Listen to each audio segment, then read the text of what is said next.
time to turn the page.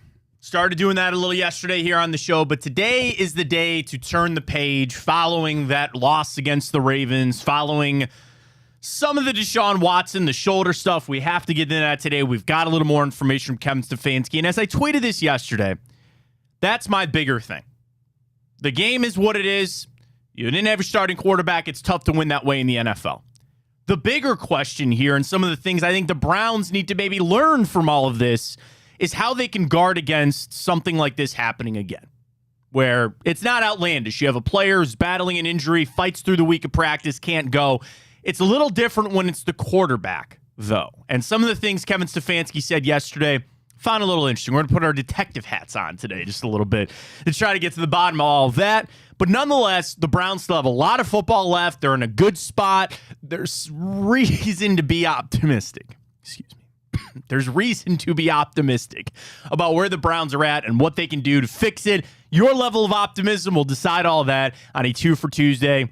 Our second question, Ryan already has a vote in. He didn't really want to talk about it, but we'll get to all of it on a 2 for Tuesday. Welcome to the show, everybody. I am Matt Fontana. He is Ryan Tyler. Welcome to Big Play. Good morning to all.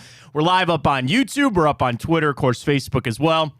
Follow us at Matt Fontana Show. Got a lot to get to. Cavs Media Day yesterday was great.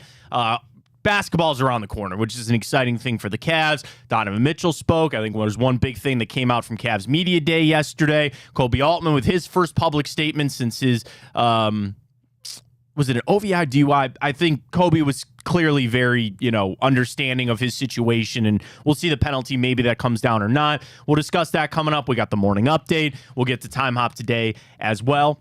And I found this article yesterday, Ryan. We'll get to it in an hour too. What's the fastest drive-through of all of the chains, the chain restaurants, McDonald's and Chick-fil-A and Burger King, and we love them all. But a survey conducted of which one was the fastest. I know my answer. They did 10. Arby's, Burger King, Carl's Jr., Chick-fil-A, Dunkin', Hardee's, KFC, McDonald's, Taco Bell, and Wendy's. Not one on the list I don't like, by the way. I can already, I will wait for it, obviously, but I can already tell you what I'm going to say is the fastest and the slowest. Yeah, okay. By my experience. We'll get to that coming up in hour two. Sometimes maybe in that Taco Bell line at 1:30 in the morning. We've all been there before, have we not? So we'll find out about the fastest drive-through times as well coming up here on the show. So we got you locked and loaded, taking you up to 11 a.m. this morning. I was ready to move past the game, frankly, yesterday. And I know it's something that people were a little upset on how I kind of said, there's nothing I can take away from that game on Sunday. When you have what played out, is it an excuse? Is it you lost the game, so you're sitting here just trying to say it's not that bad? I really, and rewatching it, I know you did too, Ryan. There were so many times watching the game again that I just go, I think Deshaun Watson makes that play. Or I think Deshaun Watson makes that throw.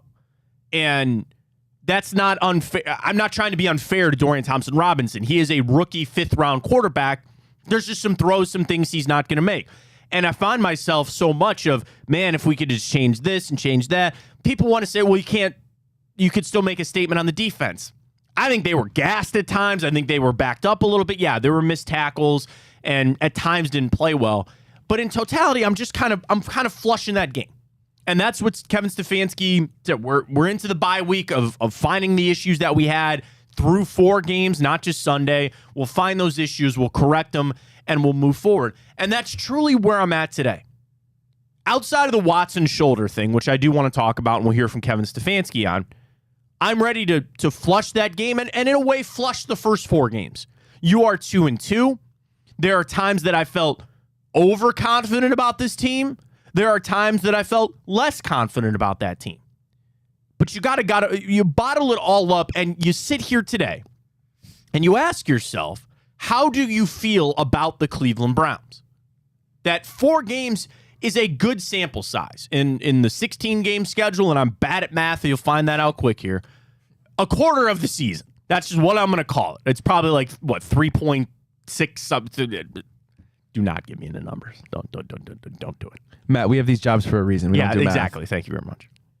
I found out that I was in math in high school, that I was a junior and they were freshmen in my class. So I found out that I was not quite in the advanced level of the math. I did enough to get into college. I was good in science. I was always in honors science. I always liked history too. But art, really bad. Math, not great. History and science is kind of where I was at. What about you? What were your two subjects in school? History was definitely my favorite one. Yeah. And same with you. Math was not my strong suit. Not our strong suit. So it's a quarter of the season. Just give us that. That's a good enough sample size to understand who you are as a team and, like Kevin Stefanski said, what we can do better. You've had wrinkles thrown in with Conklin and Chubb and certainly now with the Deshaun Watson situation with the shoulder. You take that for what it is. You take that with the grain of salt that it is. But I still think the Browns are sitting here in a good position. I really sit here and feel like they have a tough game, a really tough game against the San Francisco 49ers. And that is one, again, depending on the health of Deshaun Watson. I'll put more into that game maybe than not. But I'm still going to sit there and feel good, mostly after that game, Ryan. After that game, you begin a stretch of the Colts, Seahawks, Cardinals, Ravens, Steelers, Broncos, Rams. That is 7 games that I feel like you need to win 5 and have a legit chance of winning 5. You should, well, Colts are playing all right. Colts, you have no business losing to the Cardinals. I'm interested to see the Ravens and the Steelers the second time around. You have no business facing or losing the Broncos. You want to know what just popped into my head? Is Russell Wilson still the starting quarterback of the Denver Broncos on November 26th? That Thanksgiving weekend? Yeah, he will be, because I don't think there's any real world where they sit him unless they want to fake an injury. But and he's getting paid way too much money. It's not looking good. And then they're into December against the Ravens. Anyway, after that 49ers game, and the problem is you don't want to sit there and start counting wins and counting chickens before they hatch. I get it, but the point is that the Browns are still in a position that they can make the playoffs. And that'll be our first 2 for Tuesday up on our show, at Matt Fontana Show. Our live stream is there as well. Do you still believe the Browns can make the playoffs? With everything that has happened, you are 2-2. You've had some injuries. You've had this. You've had that. Do you still believe that the Browns can make the playoffs? That's our Twitter question up on 2 for Tuesday. So always 2 questions, 2 answers. We'll get to our second one because I know Ryan's probably pretty heated about that. But where you sit today with what the Browns are at, and also, you have to factor in the rest of the division, knowing that the Bengals are in a tail slide right now. Somehow Kenny Pickett might play this weekend. It's a bone bruise in his knee. Sure, play all that out as it is. But even if you want to go grand scheme wild card, right now, you know there's only 2 teams in the AFC East making it. The Jets are done. The Jets are fried, and so are the Patriots. So there's one wild card. In AFC North, you hope a second wild card will come there, okay? The AFC South, they're all 2-2. I would believe that eventually that'll weed itself out, and there might only be one team that makes it. And then out west, it's KC and the Chargers. That's it. So of the playoff teams that you thought might compete, Denver, not really. Raiders aren't doing it. There is a wild card to be had.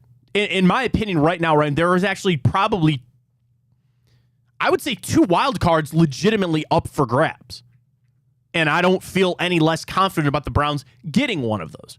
I had a goal of winning the AFC North this year. That's something that I wanted to exercise that demon. They had never won the division as it was currently constituted. I needed them. That's what I wanted to do. I'm not going to lie. I pulled back on that a little bit. When I see what the Ravens have, I still think we can beat them with the full squad. I do. But you're down in the hole right now. You're down on just that you lost to the Ravens, you lost to the Steelers. And same thing, the Ravens' schedule is one that they seems like they might be able to pick up some games coming up here as well. Titans, Lions, Cardinals, that's their next 3 games. They should probably win all 3 of those after the Steelers. Probably should win that game too. So they're facing a portion of their schedule they can get fat, just like I'm talking about with the Browns. But to our question, do you feel like they're still going to make the playoffs? Hell yeah, I do. I do. Is there something, and I'd love this in the Twitter inbox, because I'd love to hear where people are at. Is there legitimately something that you look at this team that you point to and you circle like, that's it? That's the reason we're not making it. Deshaun Watson would probably be the answer, would he not? Yeah, I mean, he would be. And there's real no answer that you can go look on a piece of paper and circle like you're saying. It's just, just looking at our organization and culture, and we've just failed so many times to get it done. We just love to be pessimistic. But you're right. There's no real position group or area that we can go circle that we're truly, truly, truly concerned about. And that is something that's legit and real. They do need to show us. Yeah. They do need to show us something. We're not 4-0. We're not some juggernaut. You do need to show improvement, and you got to continue to show us something. It comes back to Deshaun Watson. Not just the shoulder, which we're going to talk a little bit about coming up, but his play on the field. Even when he was healthy, quote unquote, there were questions about decision-making, and he didn't seem like the same guy. And that's a real world of, did this slow things?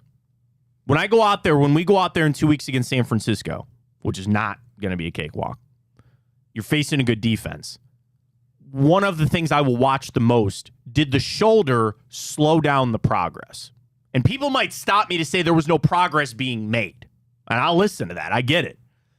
But as one of the most important things for this team was the progress and the ascension of Deshaun Watson. And if the shoulder injury slowed that, missing the game, does he come back with some mechanical issues? If that shoulder is as hurt, it's hurt enough he missed the game. Okay, so things are not all fine and dandy. I get that. Does he come back with some mechanical issues now to compensate for that? Is that something that they got to figure out? We'll find out. But with all that in mind, the defense still, even with Sunday, playing to an elite level. And I just hope that Deshaun Watson gets back. I hope he gets back to the level. Now, the question is the shoulder. And we got some more pieces of the information. We got some little breadcrumbs from Kevin Stefanski. We'll hear about that. We'll discuss that coming up in just a second. But our second 2 for Tuesday, as we always do here on the show, 2 questions, 2 answers. First up, do you still believe the Browns are going to make the playoffs? We'll vote on that in a second. But our second one, are you over the Travis Kelce, Taylor Swift? You put saga in the tweet, Ryan, but really it's this drama. And yesterday, people kind of went after the NFL because they changed their IG Twitter bio to be like the Chiefs are 2-0 as Swifties or something like that. I don't think I've ever seen anything quite like what's going on between not just Travis Kelce and Taylor Swift. At the end of the day, there are 2 people that are just trying to have a relationship. Yes, they're millionaires, and one of them is maybe the biggest musical star in the world. She is right now, potentially all time. It's Taylor Swift. I get it. Everybody follows her, and everybody's doing this. I get it. There's a point I feel bad for them. They can't even go on dates. They probably can't. There's cameras following them, Ryan, on if they leave the stadium together or what car they leave the stadium in. She's leaving in popcorn machines out of the suite. If you're a Swiftie, you know. Apparently, she shows up at her concerts. She's in like the equipment box. It's like a janitorial box or something, and then they wheel her in. The thing is, it's out. Everybody knows it. So everybody's pointing, like, oh, there goes Taylor Swift. She's in this giant cube that they roll up to the stage. I'm just imagining her like balled up, like just getting rolled around. Can't be comfortable in there. I mean, why can't she just walk to the stage? Can I ask that question too? People are nuts, Matt. But she's on the stage. If somebody was going to throw something at her or try to... I'm surprised, by the way, and I hope this doesn't happen, that no one's rushed the stage. I can only imagine it's not easy to get to. This might shock you. I've not been to a Taylor Swift concert. I should text my sister-in-law because she went to, I think she's been to 2 concerts. And I imagine that security is high and you trying to, because we saw that rash of people throwing cell phones. Who was the young lady that got caught with the cell phone, had to get stitches? Oh, you know what I'm talking about? I don't remember who it was. I think it was 50 Cent who threw the mic at in the stage, and it like somebody clocked this lady in the head. Got caught. Yeah. Was it? Baby Rexha. Yes, is that how you say her? Yes. Really, I'm up on my pop culture. Like, she had to get legit stitches because she got hit with a cell phone. Yeah. And they arrested the guy, as they should have, for throwing the cell phone. It's not like she has her own world, which is crazy.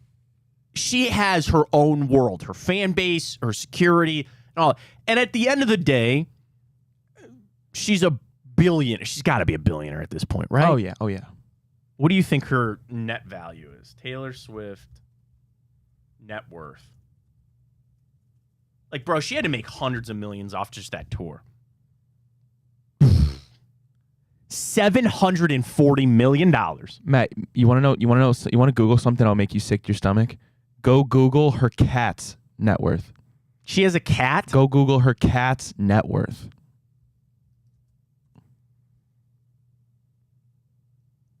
Wait. She has a cat named Olivia Benson? Yes. And it's worth $100 million.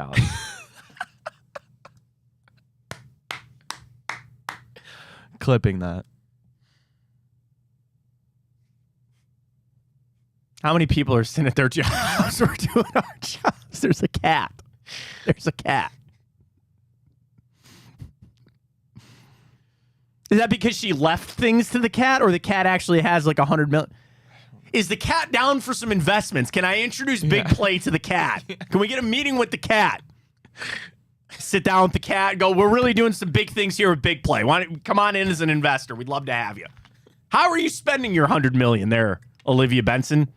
Oh, you know, she's probably eating the best salmon and whatever that little cat heart desires. Have you diversified your portfolio? Meow.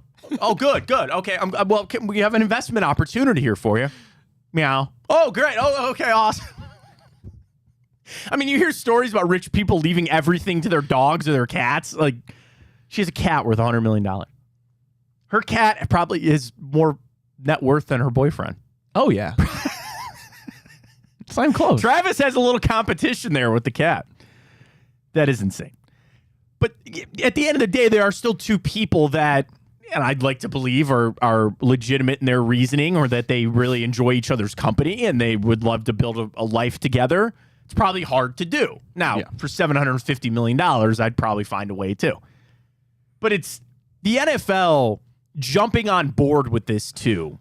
That's where you've had enough, Ryan. You've had enough of the NFL. I just want to preface this with saying that I've always been a really big fan of Travis Kelce. We both went to the University of Cincinnati. He seems like a really genuine guy, and he's kind of become this NFL poster child. We see him in so many commercials, and obviously.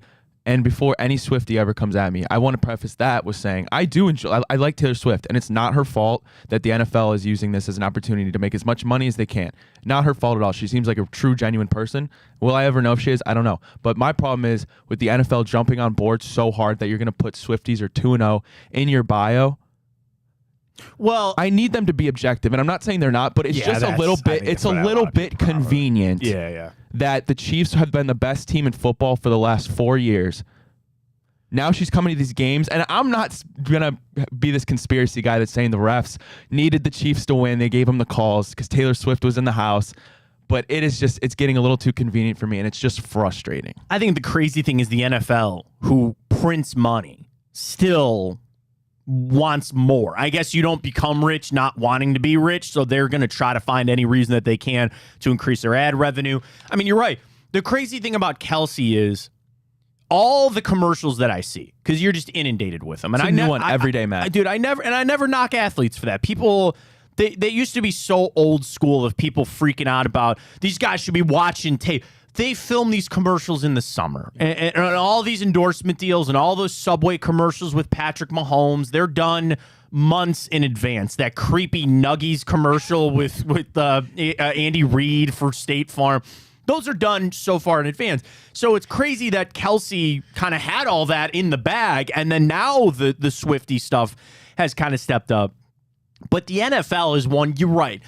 You'd like them to kind of step aside, and they promote their players, I think, is almost as well as any league. I think the NBA does a really good job. We know how horrible baseball is at promoting their stars. The NFL has legitimate stars, and they know that social media is a big following for that, and that's what makes the NFL, just the fact that it's football. People love football more than anything, but they do cultivate stars. And they cultivate people to get them out in the forefront where Myles Garrett, but even Myles Garrett, right? Myles Garrett is uber popular, not just because he's a great football player, but that he has an Instagram following and that he has endorsements out. But what I was going to say is Patrick Mahomes was at the Met Gala, got invited to the Met Gala. I mean, that the NFL, good job, right? That's a good job on their part.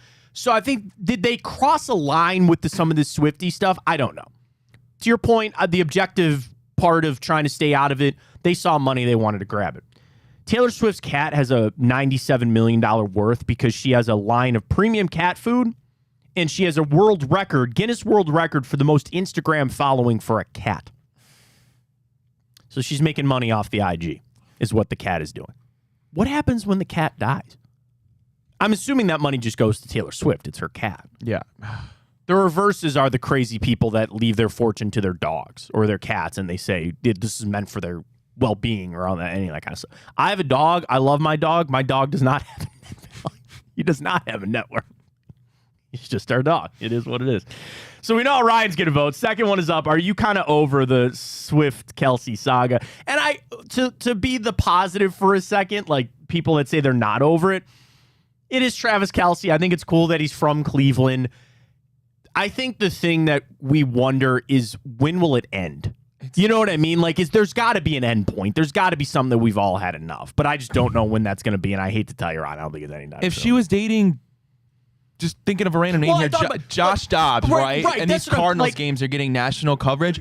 It's just so convenient. The Chiefs are the best team in football. CJ Stroud become a thing. Like, it's the Houston Texans. Is it still? No, it's the perfect storm of Travis Kelce's one of the best players in football on one of the best teams. It really is the NFL. This is a perfect storm. Yeah. And it goes back to the conspiracy theory that this was all set up, right? The Kardashians have made $1 billion empire by just setting crap up. And stories this and stories that. It's the world we live in. Socialites. That's what they are. Taylor Swift's different. She's a musical artist. But make no mistake. If come March, there's the big announcement that Taylor Swift and Travis Kelce are no longer dating, they all made money out of this. Kelce certainly has. I don't think it hurts Taylor Swift and the NFL made money. Win, win, win. And then they'll make a boatload of money when they break up. Or, God, could you imagine if they actually got married? The stories, the coverage, it's crazy. So it's very clear that Ryan is voting yes, that he is over the Swift-Kelce saga. I'm going to vote yes, too. It's a little much for me. To our first two for Tuesday at Matt Fontana's show. Do you believe the Browns are still going to make the playoffs? I'm voting yes. You're at 2-2. The wild card has opened up. And just take it for this.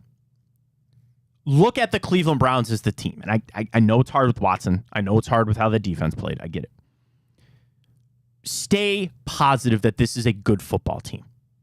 Stay positive that Amari Cooper is still good. There's been this flip on the offensive line. There's a lot out there that maybe they're not playing as well as you thought. Now Ethan Postig is day-to-day. Coach said if they had a game this weekend, he wouldn't play. There's a chance he can come out against San Francisco. But it's really started to understand that the run game is not, they're not run blocking the way that they are. And that's got to be a flip for them when Nick Chubb is not back there. And if anything, it makes me appreciate Nick Chubb even more. I already had a high level of appreciation for Nick Chubb. But you understand maybe how damn good he was to make that offensive line look so good. It was always the chicken and the egg. Is the offensive line making the running backs look good or the running backs making the offensive line look good? And I thought it was a perfect blend where we got good push, the zone scheme that the Browns love to run, which I love myself. But Nick Chubb making some cuts that you just tell that Kareem Hunt and Jerome Ford, they're not making those. That's why they're not Nick Chubb. So now it's starting to come out the offensive line. Okay, maybe we're not run blocking the way that you need. Elijah Moore, all of a sudden, too. I got caught up in that hype, and maybe we put too much sauce on that. I know Padone was tweeting about that a little yesterday, too, about we thought that this was going to be Deebo Samuel in our offense. He's not quite there. But I still think there's a world where Elijah Moore is your fourth option on this team, is pitch it off to him, get him some carries. It could still work. I'm still positive about the Cleveland Browns. Therefore, I still believe they're going to make the playoffs. Yes, I do. Yeah, I agree with you. And whether that's just me being optimistic, but it's really not, because when you brought this up, you go look at their schedule, okay. They just clean things up out of the bye. After the 49ers, every one of those games is winnable, and I would say in a handful, the majority of those, the Browns will be favored. So it's kind of one of those, go control your own destiny. And I believe to be here in week 4 and to think that they're totally out of it, it's not true. I agree. Now the question is Deshaun Watson, and I can't let this go. I don't know why. I just can't. And I thought about it even more after our show yesterday. The shoulder and him not playing. I'm sorry. Something stinks. Something just... And I can't help it. And we'll never get the answers because they'll never tell us, nor should they. And maybe I'm making a mountain out of a molehill. It could be as simple as he tried to throw and he couldn't. But something is bothering me. I don't know why. Like, something about the process that led to Deshaun Watson not playing on Sunday, the number one reason you lost that game, he's your quarterback. I'm not even going to mention the contract. You know what it is. Like, it's just something's not right there. And again, I might be making this up. This might just be loony me, like conspiracy theory. But something just, it's bothering me about this whole thing with Deshaun Watson. So he didn't throw all week, which we know. He was listed as questionable, and they elevated P.J. Walker. That probably told you all you needed to know, that the Browns maybe were more serious about Watson not playing than we thought. He goes to throw. He can't. He doesn't play. Then we start piecing a little more together from Kevin Stefanski that structurally there's nothing wrong. That pain tolerance wasn't really the question, because they were quick to bring up how Watson had played through the torn ACL at Clemson, and drove on a bus to go to Jacksonville to play a game with a punctured lung. I don't doubt that Deshaun Watson's a tough dude. You don't make it to the NFL, play in the NFL unless you're a tough guy. Okay, that's a fact. So then I just kind of question of like what? Like what? So what happened? What's going on? So we got a little bit more from Kevin Stefanski yesterday. He had his Monday availability. That'll be his only availability for the week. We're going to talk to Andrew Berry a little bit later this morning with all of his updates from the Cleveland Browns, as the GM normally speaks. So the first question I had, or the first thing I want to hear, Kevin Stefanski, first question here. Are you comfortable with where Deshaun Watson's shoulder is? This is kind of a question of they're just following up. There's no structural damage. Are you comfortable about where Watson's shoulder is at? This is Kevin Stefanski yesterday, sound courtesy of the Browns. I'm comfortable, Mary Kay, just with the medical. I know Deshaun, obviously, we talk with the doctors. We feel good about it. He's going to use this week to rest and continue to get treatment. But yeah, I feel like medically we're all on the same page. So they're on. So he that ripping that apart. Kevin Stefanski knows what's wrong with his shoulder. He won't say, but he knows. He said we're all medically on the same page. Structurally means there's no broken bones, there's no ligament tears, there's no AC joint separation, all that kind of stuff. So next up, Kevin Stefanski made a comment about this was not a pain tolerance thing when it came to Watson on Sunday. He knows his body. He's played through serious pain before, very, very serious injuries. It wasn't a matter of pain tolerance or anything. He just did not feel like he had his full faculties. He also said later, Watson just felt like he couldn't push the football. He couldn't push the football. And I think anybody that's ever had an injury, you don't feel like you can use it, right? Or maybe you're questioning it. If it's an arm with a shoulder, you could be dropping back and go, all right, I'm going to throw. And then when you just go to do it, it's just not, there's no zip, or there's just not. And that's probably where he felt like he couldn't play. You didn't feel that way all week? Or he didn't throw? I don't know where to place, not my anger, but my questioning. Is this just something that happened and it was a bad roll of the dice and he couldn't go? Or was there a failure in the lead up? Should the Browns have been better prepared for Deshaun Watson to miss a game? That comes back to how you handle the backup quarterback situation, and that comes to the game plan. So Kevin Stefanski was asked about the game plan. Basically, were you game planning for Watson to play?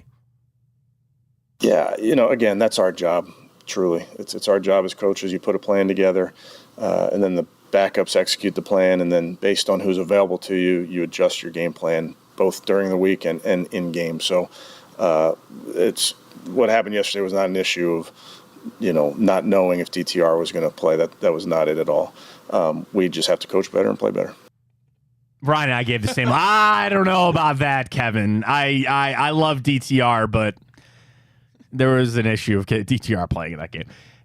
I don't know the game plan. I wasn't in, but it seemed like that was not something that was set up for Dorian Thompson-Robinson. So with all of that, to hear all this come out, and I don't want to throw stones because I don't know. I frankly don't. But I'm one, Ryan, that I can't let this go. For some reason, I cannot. It is just stuck in my craw right now. I can't help it. And it's more not about what happened Sunday. That's over. It's what can we do to avoid this in the future? Or what? And the answer might be nothing. The answer might be this happens where a player tries to fight through all week. They try to get out there and it didn't happen. Hindsight is always 20/20, right? Maybe Deshaun Watson should have come out on Thursday and said, you know what? I can't play. And not saying the Browns announced that, but then tells the rest of the team that. Because it still sounds like they truly took it up till Sunday to make the decision. Then you got to factor in Dorian Thompson-Robinson from this standpoint. Ryan, if Josh Dobbs was still on this team, would the Browns have felt better just pulling the Band-Aid and saying you're not playing? Because remember in the Baker saga, and of course Baker's kind of involved in this because we went through the shoulder, they had Case Keenum.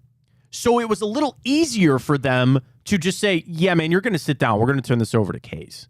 When you were staring at Dorian Thompson-Robinson and going, okay, maybe we really need Watson to play. I'm wondering, did the team really push it so far because they didn't have a capable backup? And that's a shot at Dorian Thompson-Robinson I don't mean to take. He was good enough to be the backup. The Browns made that decision. You got to lay in that bet. I get that. But if you had Josh Dobbs here, would Deshaun Watson have been told on Friday, like, dude, you're actually going to sit down. We're going to turn this over to Dobbs. And again, lesson learned, probably for Andrew Berry about that, of maybe they should have kept Dobbs around. It's all hindsight. But it's just, am I wrong for that? Am I wrong just to sit here and think that the shoulder is there's something there? And it all, I will say this. This all comes from me as somebody that wants the Browns to be successful. I want them to win football games. And I know Deshaun Watson is a good path for us to win football games. I want him out there. I want him playing. I want him throwing for 400 yards a game. I want all of those things. This is not me on some witch hunt to sit there and say, oh, wait, what happened here? Get him out of town or run Stefanski out of town. I'm not doing any of that. This all comes from, I want the Browns to win. I want the Browns to be successful. So what I need for them is to maybe learn from this situation. Or I just cannot have this happen again. I cannot have this happen again. It cost you a game and it might cost you another one down the road. And maybe it's unavoidable. If you want to tell me that it is completely unavoidable on how it's handled, then I guess I have to accept that. But I can't. I'm sorry, I refuse to accept that. Matt, I'm going to go ahead and use my journalistic degree. I'm going to do a little bit of investigative work, and I'm going to make sure I find the answer so you can sleep at night. Okay, thank you. We'll get in the bushes out there in Barrio, snoop around, rip through some trash, see what happens. You never know. You never know what comes from it. Do we have an investigative team here at Big Play? Call Ken. I'm gonna organize one. Okay.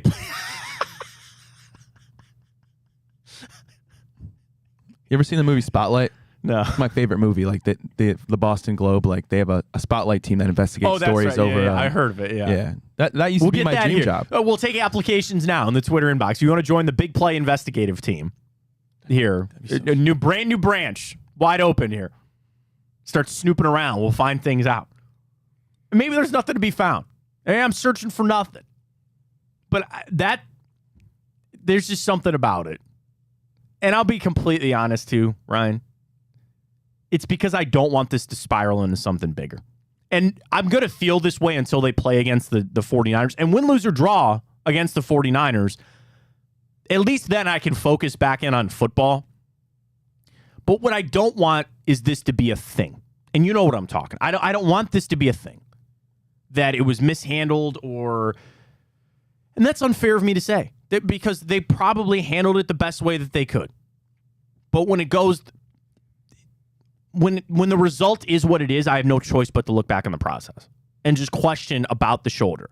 So if it's not a pain tolerance thing, he was medically cleared, and it was structural, then... I guess it's got to be one of those things, right? Like if it comes back that he just couldn't throw the football, that's basically what was said. would that not be a structural thing? I think what they're skating the line is, and this is just me, I'm assuming he's got a very severely bruised shoulder. Is that your deltoid, your side delt right there? And he took a shot right on it, right? That was the hit. We all saw the hit. We know the hit. So, yes, from a bone and tendon standpoint, structurally, it's not there. And when you go to throw, okay, it hurts. Something was there. And he just couldn't throw. Like,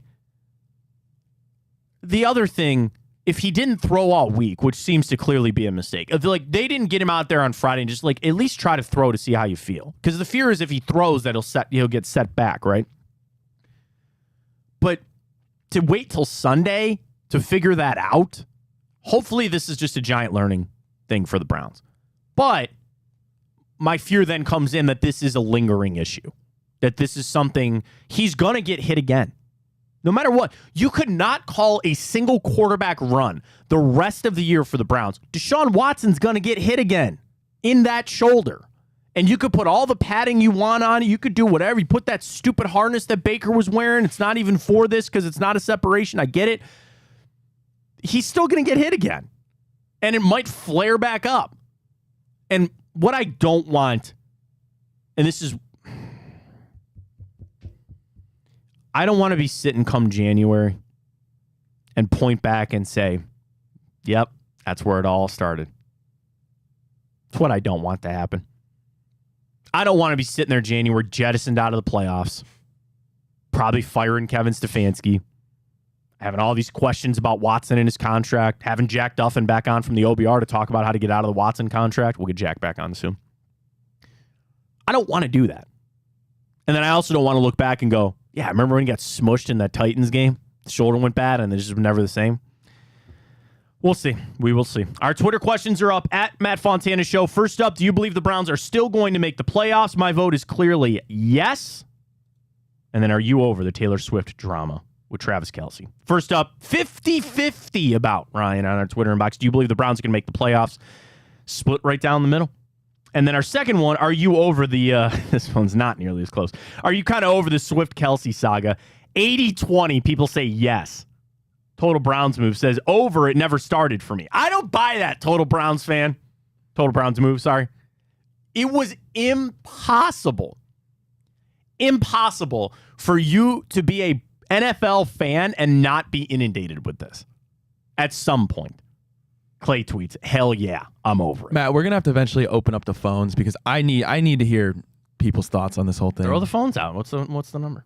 We don't have it on the screen right now. I can pull it up. All right, pull it up. If anybody wants to call. 216. Is that what it starts with? I'm assuming yes. I don't think so. Really? No, I'll pull it up. Pull it up. Throw it up there. We'll get to that. We'll update our Twitter questions as we go as well. Got a little more Browns to get into. It was Cavs Media Day yesterday. There was one big thing that I thought came out from Donovan Mitchell. We'll get to all of that coming up. Typico. That's what I get for betting the Giants. Yeah, I don't know what you were thinking on that. I was so, everybody was saying tennis or Seattle, they got it. I was like, there's got to be something. I was too smart for my own good.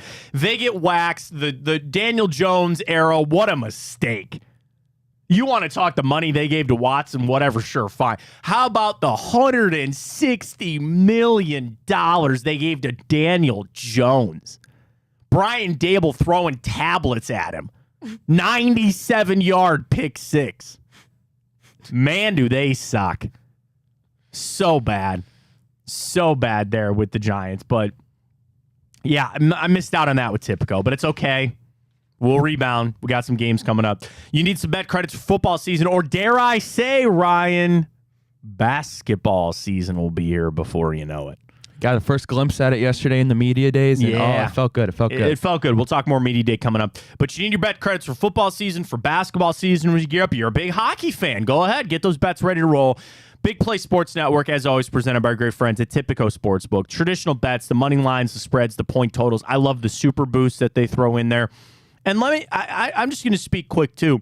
Their interface is so great. We live in a phone era where you could go to the website and you could do it there, but most everybody does what? You download the Typico app. I do love, and most have this, but I love that it's just the quick Face ID, and you're in. and you download the sports book. But I love the navigation. I want to get to same game parlays. I'm in. I want to get to player props. And one of my things too, because I love doing this, and we do it on the show from time to time. I want alternates, and what they're called is milestones. So when you go bet on a game, you could easily bet, like today, Rangers Rays wild card round boost, right? Ooh, Rays money line in a Randy Rose Arena just to get a hit, boosted to plus 160.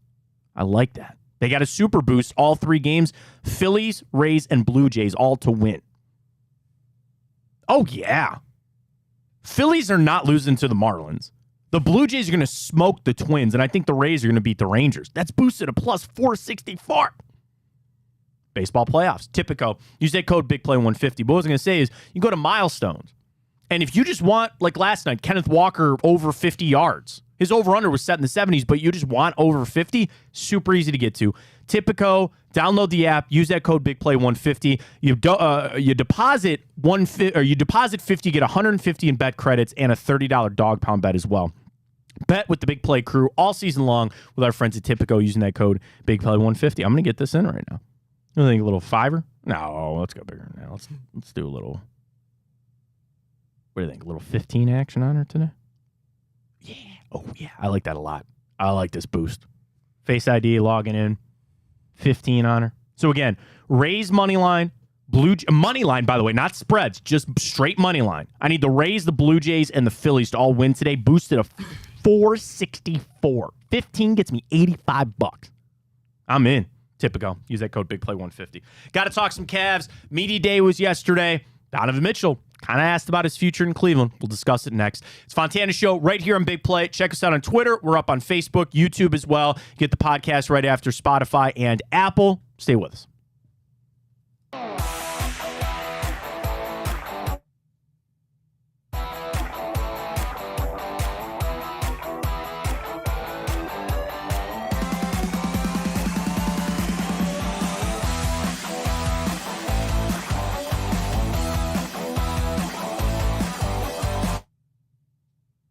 My wife, don't talk about Kelsey and Swift. It's a fake relationship. It's not real. So that's the thing that's so hard. I wonder, like, I'm not like even coming at them for that because like I feel like it could be real, but if we have to talk about it.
Basketball season in a way here with Cavs Media Day yesterday. Got to talk to all the players, hear from Kobe Altman, JB Bickerstaff. Biggest thing I took away, a little bit of an update on Donovan Mitchell's future in Cleveland. We'll discuss it right here. Welcome back. Matt Fontana Show here on Big Play. He's Ryan Tyler. Of course, Matt Fontana. We're on Twitter, Facebook, and YouTube. Check us out at Matt Fontana Show. I've gotten people. You're trying to get the phones up and rolling because I've gotten text. Not many people can text the show. And they think the Taylor Swift-Travis Kelce relationship is fake.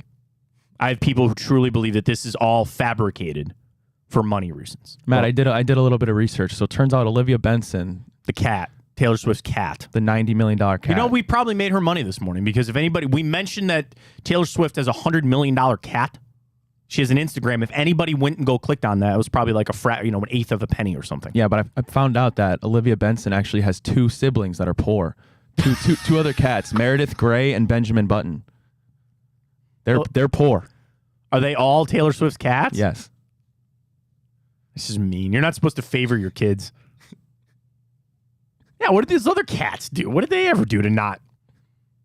Olivia Benson, isn't she on CSI or something? Law and Order. Law and Order, thank you. So obviously Benjamin Button is what it is. What was the other one? Meredith Grey? And Meredith Grey from Grey's Anatomy. So it turns out that Olivia Benson has endorsement deals with Diet Coke, DirecTV, and AT&T.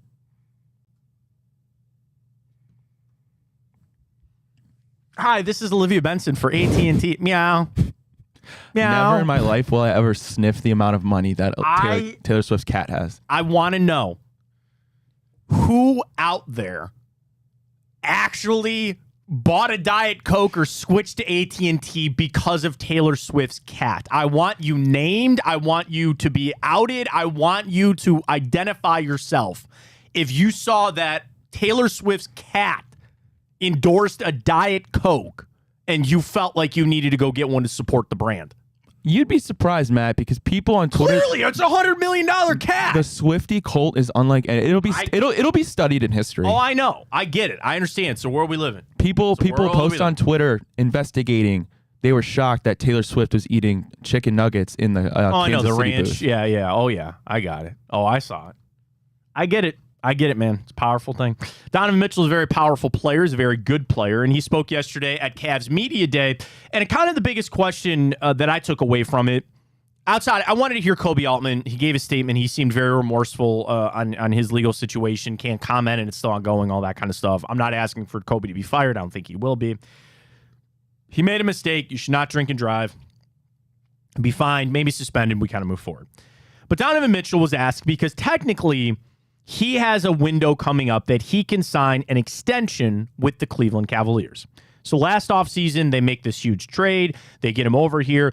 NBA contracts, and I've always said this, you need a borderline doctorate to read through the Supermax and the mid-level exception. The NBA is extremely complex when it comes to salary caps. Now that they have these different aprons, it's not quite as simple. And I guess any contract is complex in the NFL and in baseball and things like that.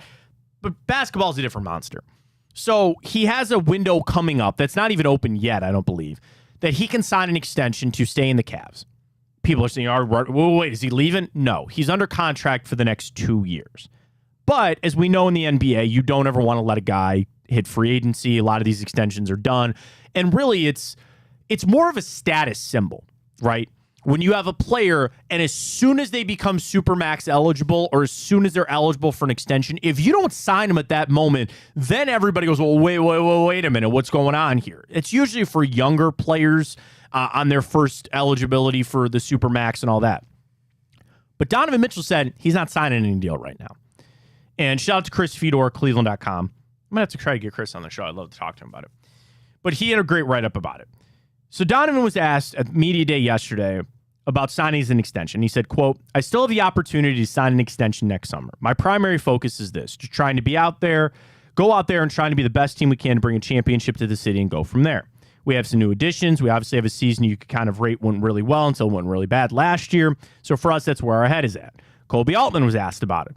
The same deal that Donovan Mitchell can sign for an extension, he can sign next offseason. Mitchell is eligible to sign a 3-year extension worth about $150 million. And according to Chris, the two sides have had those contract negotiations and conversations throughout the offseason. But by waiting until next summer, Mitchell can get an additional year on his contract, which would mean more money. He is on the hook for 2 seasons, $32.6 million this year, $34.8, and a player option, which he will most certainly not pick up after that season, and he could potentially become an unrestricted free agent in the summer of 26. He'll be an unrestricted free agent in 25 if he's not picking that player option up. You never do. Well, I shouldn't say never. Like if you're in James Harden's situation, you do. But for the most part, if you're a player like Donovan who's going to be only under 30, is he 26 now or something like that, you don't pick that up.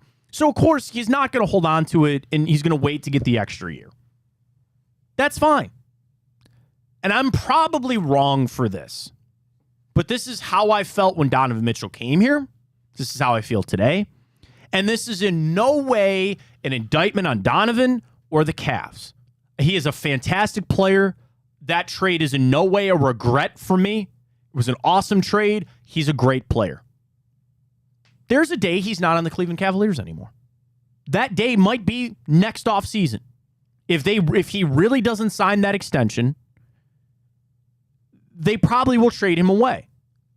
And that's fine.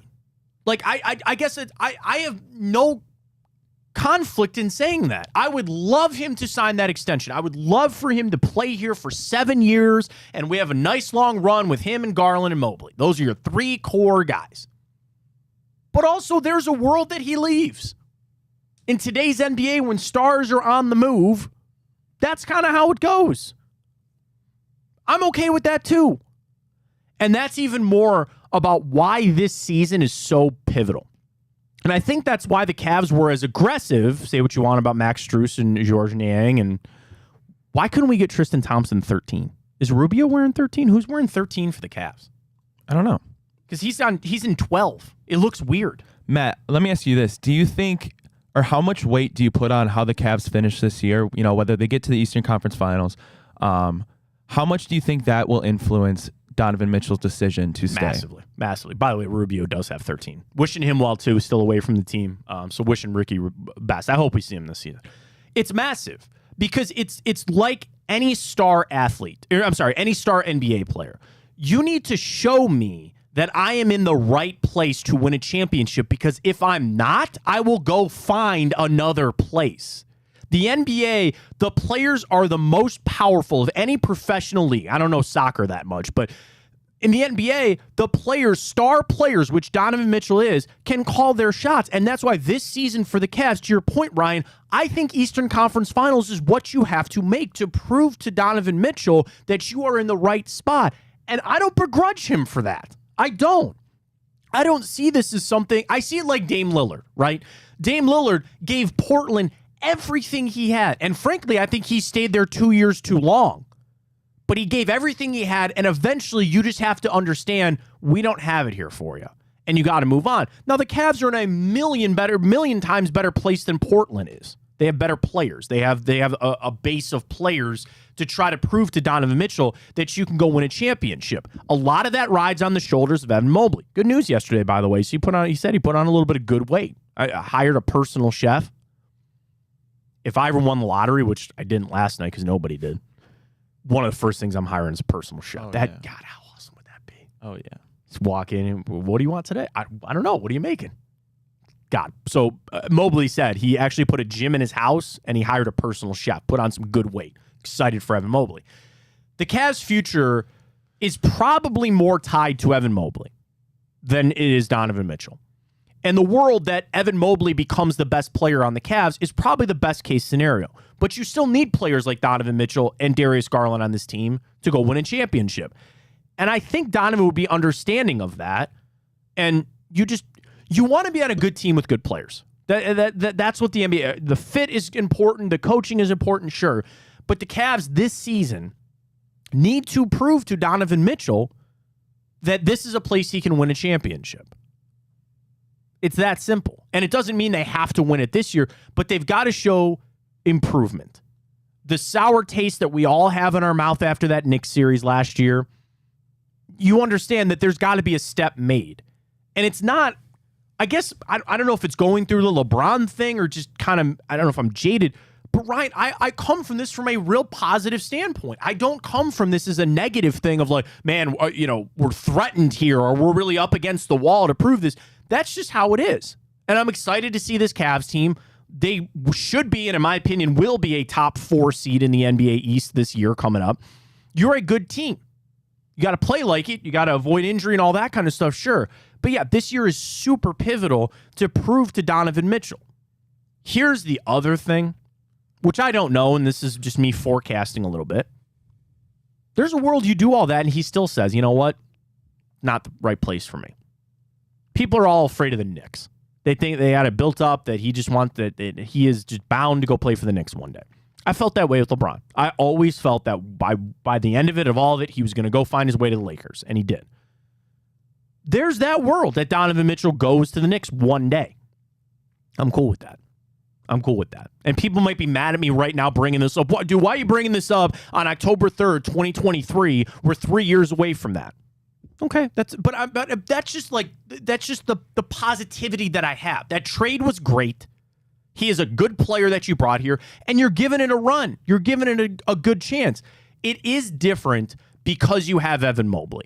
If Donovan Mitchell was the only guy on this team, then I'd be afraid. Then I would be sitting there saying we can't lose him and this is going to be bad. But I don't feel that way because Evan Mobley should ascend to being an all-NBA player on this team. The conversations of maybe one day of him leaving. Then I'll get nervous, and that's way far off. But hearing that, and it's the smart money thing to do. He's doing what NBA players, he's holding the Cavs accountable. Not holding them hostage, but he's holding them accountable. Say, I'm not going to sign this deal right now. Let's see how this season plays out. And at the end of the day, what do you want to do? You want the most options. You want to leave every option on the table, and that's what Donovan Mitchell is doing. It's all good. I feel confident. I feel positive about where the Cavs sit with Donovan Mitchell. Really, outside of that, other than yesterday, it was good to hear about Mobley putting on the good weight. Jared Allen seems to have like a little bit of a different edge to him. And then I loved what Tristan Thompson said yesterday. He goes, making no bones about it, about him coming in. If he needs to rough some people up, he will. Like, he knows his role. He knows his job with this team. It's exciting, man. And I'm just happy that the Cavs are back. We'll be getting reports out from practice, which is awesome. When's their first preseason game? What do they have? 4 this year, I think? You usually have 4. Oh, so they have a game on the 16th against Fontana. I'm assuming that's a EuroLeague team or something like that. I don't know who they are. They're up against the Timberwolves, the Cavs, and the Nets. So the 16th. So we're a couple weeks away over there at Rocket Mortgage Fieldhouse. Awesome. I love it. We're going to be there before you know it. All right, we got the morning update when we return. Ryan's got all the stories you got to know for your Tuesday. Let's get right to it. We'll do it when we return. Matt Fontana Show right here on Big Play, streaming on Twitter, on the YouTube, and on the Facebook at Matt Fontana Show. Morning update is next.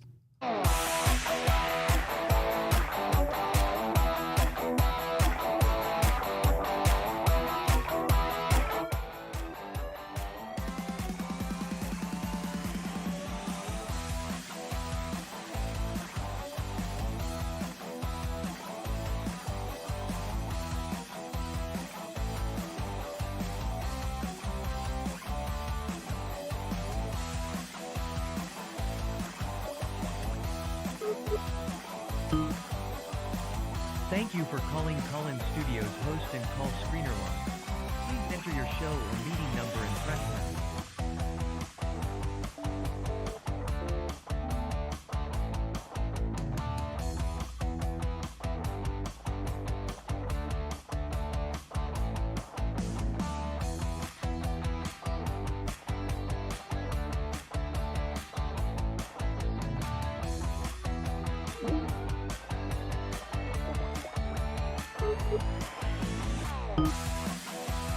Thank you for calling Collins Studios host and call screener line.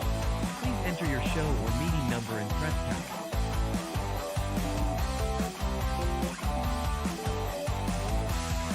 Enter your 6-digit PIN number.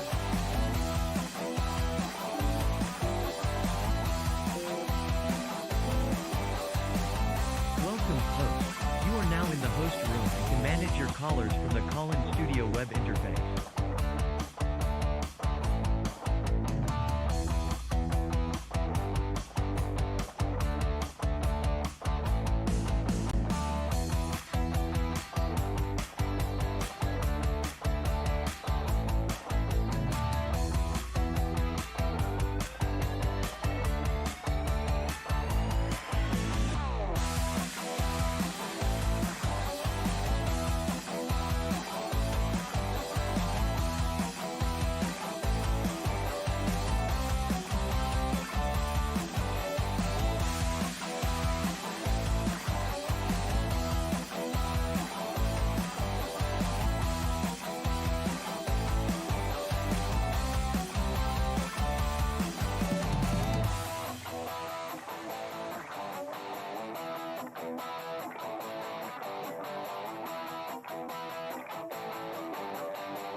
Time for the morning update. I was a little early on. That's my bad. Morning update. Ryan's got all the stories you got to know. He put the phone up, 216-249-6875. You want to talk Browns? We're going to jump back to the Browns after the morning update.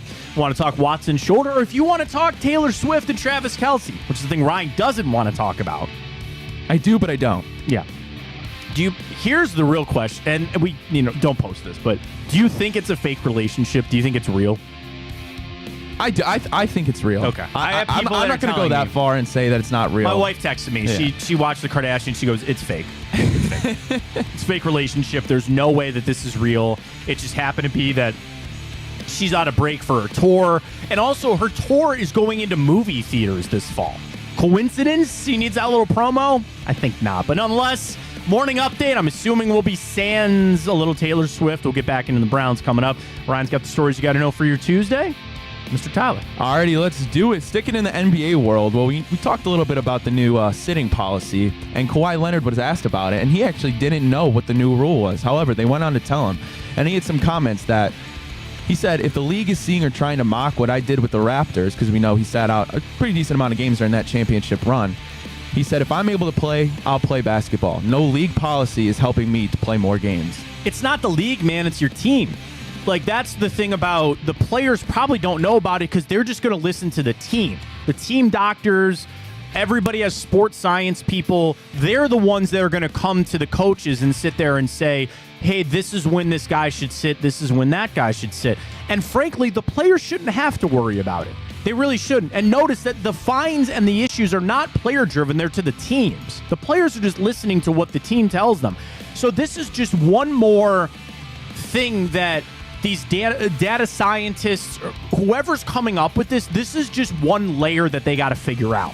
And they're still going to do that. They are still every week, or probably more than a week in advance, they're going to sit down and they're going to slide a sheet of paper over to JB Bickerstaff. And they're going to say, JB, here is our plan on when we need to sit guys or how we need to sit guys. And we figured this out where we avoid the penalties and the fines from the NBA, where Donovan and Darius don't sit and Mobley and Darius Garland don't sit. We figured this out and we'll follow it. Then the injuries, if you're hurt, you're hurt. You don't have to sit out. You don't have to face these fines or whatever. So while I said it was stupid, and I think it's counterproductive, because the NBA wants the best games in the championship, right? Does anybody want to watch a finals that, I'm trying to think. It wasn't Kawhi, but in the Warriors run, right? They were missing guys, Klay Thompson, and granted, those are just like catastrophic injuries, stuff like that. But if the NBA wants their best games in the finals, then they should understand that players and teams, need to do the right thing to get their players there. Now, the mid-season tournament is where you missed me a little bit. So you're worried about players sitting, but then you're going to add more games for a meaningless tournament just so you can make some more money. I think it's counterproductive. All that being said, you're just giving these smart analytics people one more thing that they got to deal with. They'll deal with it. I'm assuming it'll be fine, and they'll figure a way around it. Alrighty, well, we've already seen a number of questionable hits in the NFL season. We know that all too well with our own Nick Chubb.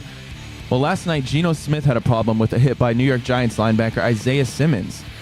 Geno injured his knee on the play, and he said it was a dirty play, a dirty, dirty play. He said, you guys can see it. It was a dirty play. There's no place in this sport for that, and hopefully something happens. Well, I mean, it's more about him going out of bounds, too. The NFL, I think, is starting to get into this issue about guys getting hit out of bounds, and you're not supposed to hit them once they touch the white and all that. Was it low a little bit? I didn't think it was that. I have more of an issue maybe on the lateness of the hit than where Geno got hit. But he got hurt. Of course he's not going to be happy about it.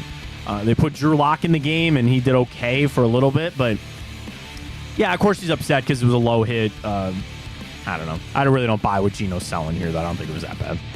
Alrighty, well, the Angels, Anaheim, California. Phil Nevin will not return as the manager of the Angels. The Los Angeles Anaheim Angels of California.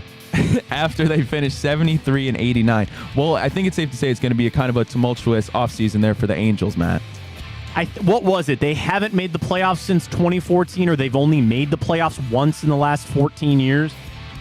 They are wasting. It is astonishing that they have wasted two generational players in Mike Trout and Shohei Ohtani. Anthony Rendon doesn't seem like a good deal all of a sudden out there with the Angels. If I'm them, I'm trading Trout and Shohei. Like, get him out of there. They're so bad. The interest that I always have is tying it back to Cleveland. Phil Nevin should not be on the Guardians list of managerial candidates. They've already begun that search. I've seen those reports. And there is something to be said about get out there early. Like, we know in coaching searches, there's a timing element to all of this. You want to get the guy that you want before somebody else grabs him. So the search is on. I do think there's a world that Gabe Kapler is on that list. Phil Nevin is not going to be on that list for the Guardians, or at least he shouldn't be. We know John Farrell probably will be. If Aaron Boone gets canned, that's kind of the next shoe I think a lot of us are waiting to drop. If he gets another year there, I don't know. But my interest there was like managerial openings for the Guardians. Phil Nevin shouldn't be on that list, though. Alrighty, well, ESPN released an updated college football playoff picture, and the 4 teams that they currently have to get into the playoffs: Michigan, Georgia, Texas, and Washington. No. I mean, I like Michael Penix, and he's, I would maybe say, a front runner for the Heisman, right? Like, Caleb Williams has done nothing to deter that, but Michael Penix is up there. He's not quite the guy we saw at Indiana, which is a little funny. I think Washington's in there because of Penix, certainly when you have that quarterback. I think the problem is going to be that, and I didn't look up Washington's schedule. What I'm looking up is on Tipico, the Heisman odds. Let me see here. NCAA, futures, awards. Dude, can I say it again? I got there in 2 seconds. 2 seconds. I love Tipico. Caleb Williams is the big favorite at plus 175. Penix is second at plus 370. Then Bo Nix, Quinn Ewers, Jordan Travis plus 1,500. Kyle McCord still plus 4,000. How does Sam Hartman have better Heisman odds than Kyle McCord? I don't know. You'd probably be best at this point just putting it to Caleb Williams. Here's what I was going to say, though. The nice thing about the Pac-12 of where they're at, they actually, again, the top 3 Heisman favorite quarterbacks are all in the Pac-12. They won't be next year, but they are for right now. So there's competition. There's some big names out there. What I wanted to look up was Washington football schedule, because clearly they haven't played USC or Oregon yet. Woo! Next Saturday, Oregon, Washington, 3:30. That game is at Washington, and then they play USC on November 4th. I won't buy anything on them until I get to those games. Washington has beat Boise, Tulsa, Michigan State, Cal, and Arizona. I will pump the brakes there on the Huskies, which is one of the best mascots in all of college football. I'll pump the brakes there. The Big Ten will get one too, because we're Michigan. You said Michigan, Georgia, Texas, and Washington. Okay. This is a world the SEC is not getting a second one. Probably not. It's going to be just Georgia. Okay, I can listen to that. Alrighty, last bit of news for the morning update here on this wonderful Tuesday, Matt. Trevor Bauer came out with a video yesterday where he said he's allowed to talk about his 2-year ongoing case that led to a pretty ugly exit from the MLB.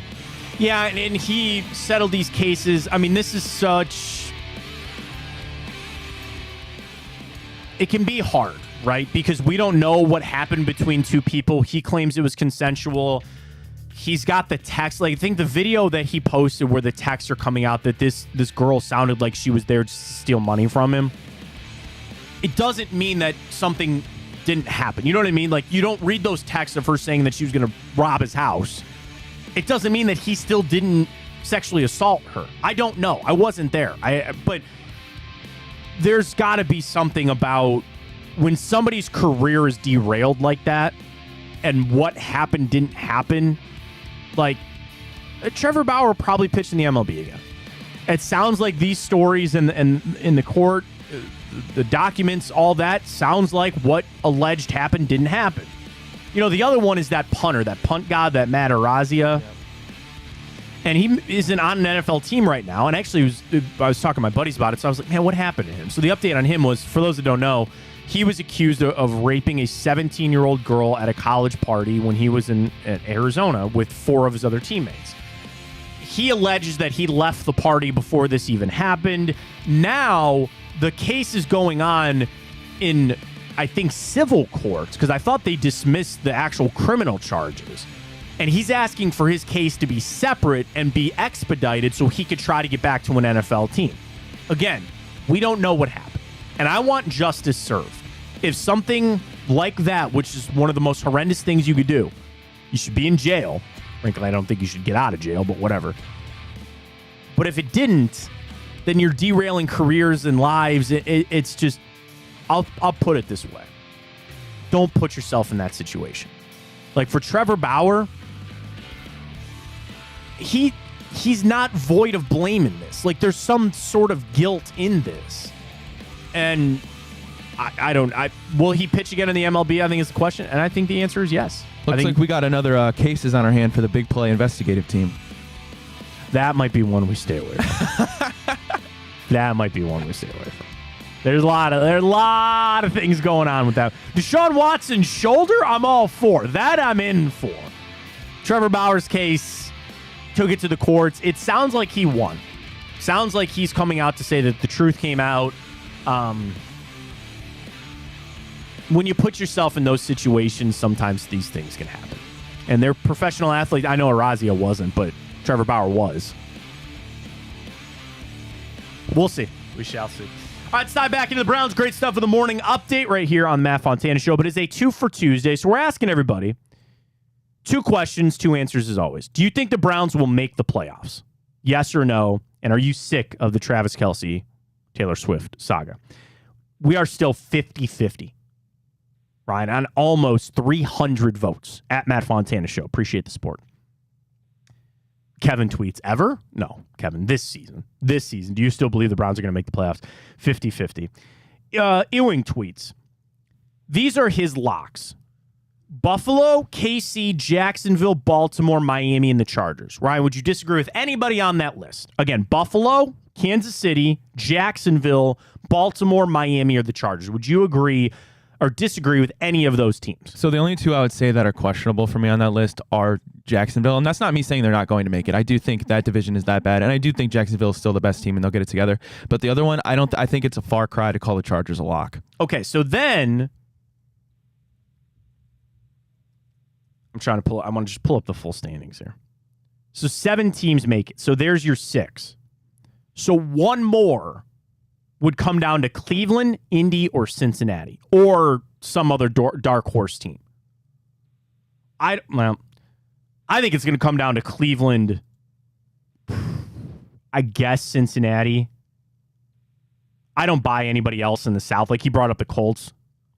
Yeah. This is crazy. I'd actually believe the Titans a little more than the Colts if you wanted to throw it in.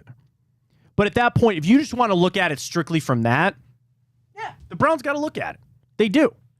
And again, a lot of it is going to be on the shoulder and the health of Deshaun Watson, but I still think they're in a decent position.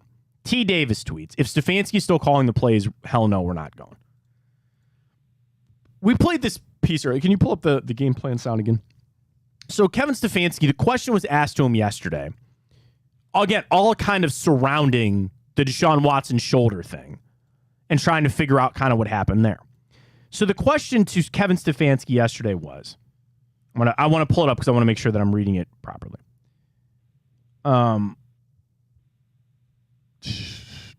Sorry. It's a question about the game plan, but I want to. Okay, here it is.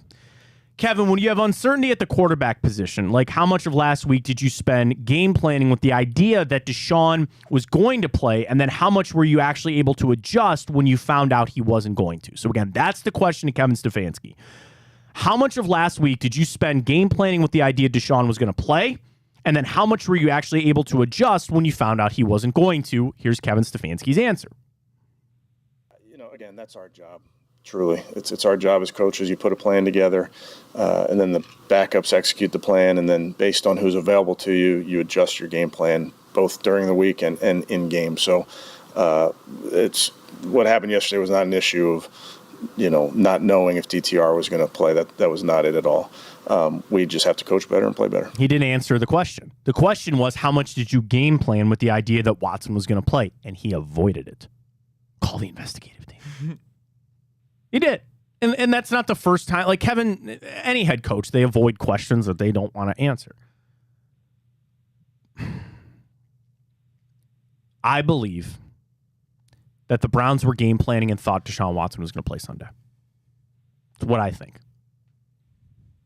Kind of maybe what I've been told. Doesn't mean that that's true. There's always multiple sides to a story. A lot of things that come out, whatever.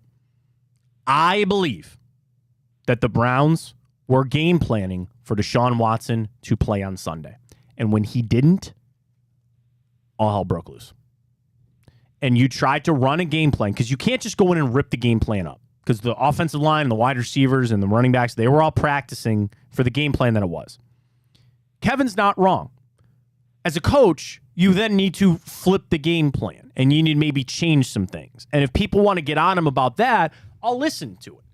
But that's a hard thing to do for a coach to say, we're going to do this and we've practiced all these things. You still have to run the plays that you practice. You still had to run some of the plays that you had in there for Deshaun Watson.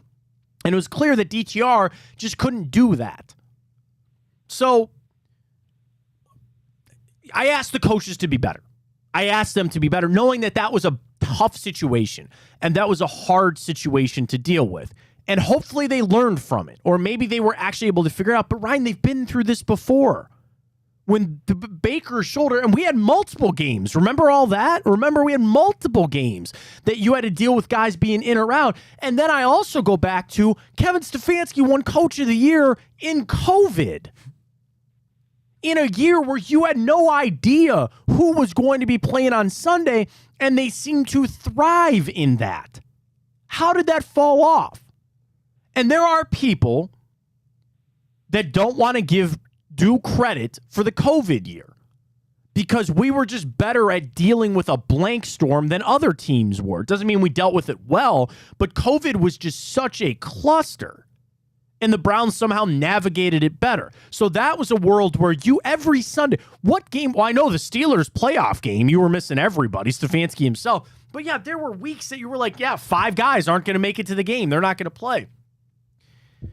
This one, it felt different. You know what I mean? Like just something was different about this. And I hate to keep harping on it because you could just move forward and hopefully not have to deal with this again. Or better equip yourself. And by better equipping myself or better equipping the Browns, I don't mean just going to find a backup quarterback or things like that. But it sounded like the Browns put all their eggs in the basket of Deshaun Watson playing, and when they didn't, they got caught with their pants down. That's what happened.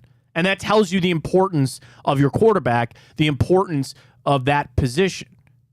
And I don't know, Ryan, maybe there's a way you can't guard against that. There might be a time that you get caught with your pants down again, and you just got to deal with it. But in a season where you have expectations, in a season where you want to go, you still lost the football game. You're trying to win, and you just hope that it doesn't happen again. Matt, I'm over here looking at this list of previous Coach of the Year winners. There might be a little curse going on, Matt. Vrabel. 2018, Matt Nagy. Yeah.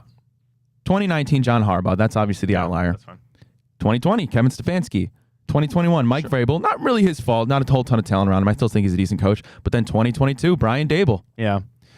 Here's the common thread there, though. They're all usually young coaches. Because the vast majority, outside of like the Harbaughs or the Belichicks that win the award a lot, it's you took a really, really, really bad team and you turned them around. That's how you win Coach of the Year. That's what Brian Dable did. That's what Mike Vrabel did. That's what Kevin Stefanski did. That's what Matt Nagy did. So that award is usually leaning towards more of, like, because last year, what did people say? It should have been Nick Sirianni. What led to, oh man, the turnaround. Like that, the coaches award has almost turned into the comeback team award because the coach that took the team and turned them around the best. Because the misnomer there a lot, Andy Reid should probably win that award more often than not. Kyle Shanahan should always probably be winning that award. But you sit there and you go, well, yeah, when they have Patrick Mahomes or Christian McCaffrey, it's hard to look at. But look what Brian Dable did. Oh my God, he did that with Danny Dimes and he did it with lesser teams. That's what that award goes to. Do I put much stock into it? Nah. I mean, it's a good thing. I mean, I'm happy Kevin Stefanski won it. Now, what, 3 years? Doesn't that feel like a lifetime ago? Holy cow, that was 3 years ago. Coach of the Year, playoff, Pittsburgh, COVID. It seems like a lifetime ago.